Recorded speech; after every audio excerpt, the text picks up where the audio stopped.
COVID-19 has forced the education system in the Philippines to utilize technology and go online due to the circumstances brought about by the pandemic.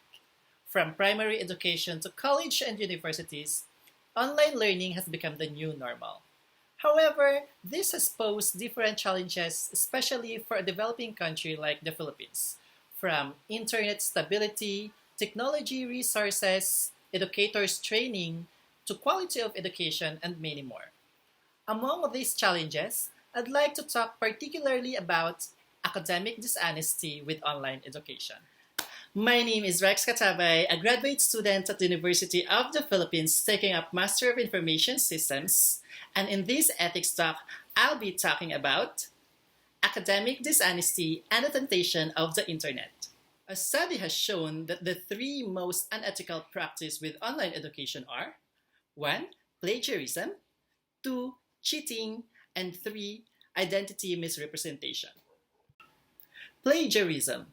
According to Merriam-Webster, to plagiarize is to steal and pass off the ideas or words of another as one's own, use another's production without crediting the source, or to commit literary theft, present as new and original an idea or product derived from an existing source. The most common reason of plagiarism online is the copy and paste culture.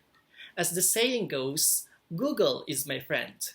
We've probably heard it many times, and we've done it repeatedly since the availability of the internet, that every time we don't know something or we want to learn about something, Google is our go-to buddy. With the convenience offered by the internet, it's no surprise that students nowadays prefer to just set their fingers on their keyboard rather than flip the pages of their book. And with the use of internet, it's so tempting to just copy and paste someone's work and present it as your own without crediting the source. But let me just remind you that in the Philippines, there have been real cases already where students were expelled due to plagiarism. Cheating. Cheating is prevalent even in the traditional classroom setup, and so is in online learning. But with online education, where no one is looking, students may be tempted more to cheat. Cheating is kind of self-explanatory, so let me just give you an example. An example of cheating is getting an authorized help on a quiz or a test.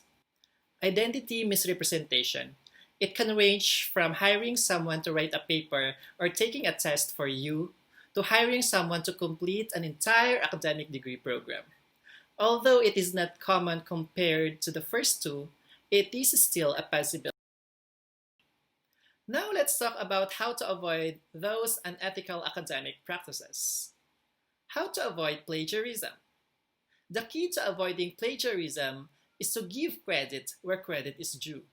Some ways include taking note of the author and page number of where you read ideas and/or facts.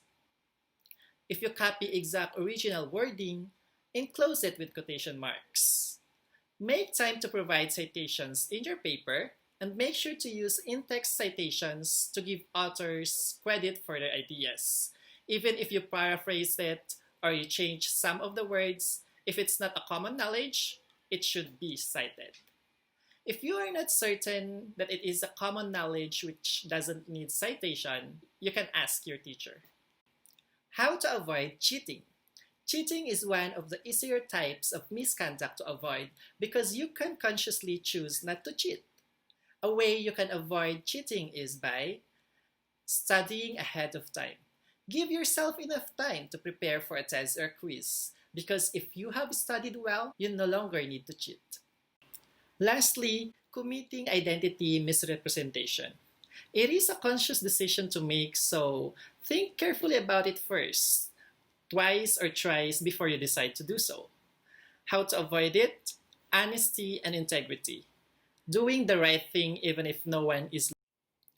With online education, students have the liberty to browse the internet to help them in their studies. We value education so much in the Philippines, like it's our only way to better our lives. So some students tend to cheat just to get a high grade. but shouldn't be the main reason why we go to school is to learn. If you cheat your way to excellence, where is the learning in that? Before I end this talk, I'd like to leave you a question you can ask yourself before you resort into committing academic dishonesty. Would you be proud of receiving recognitions for a good work which you yourself know you did not work hard for? And that's all for this video. Thank you very much for watching.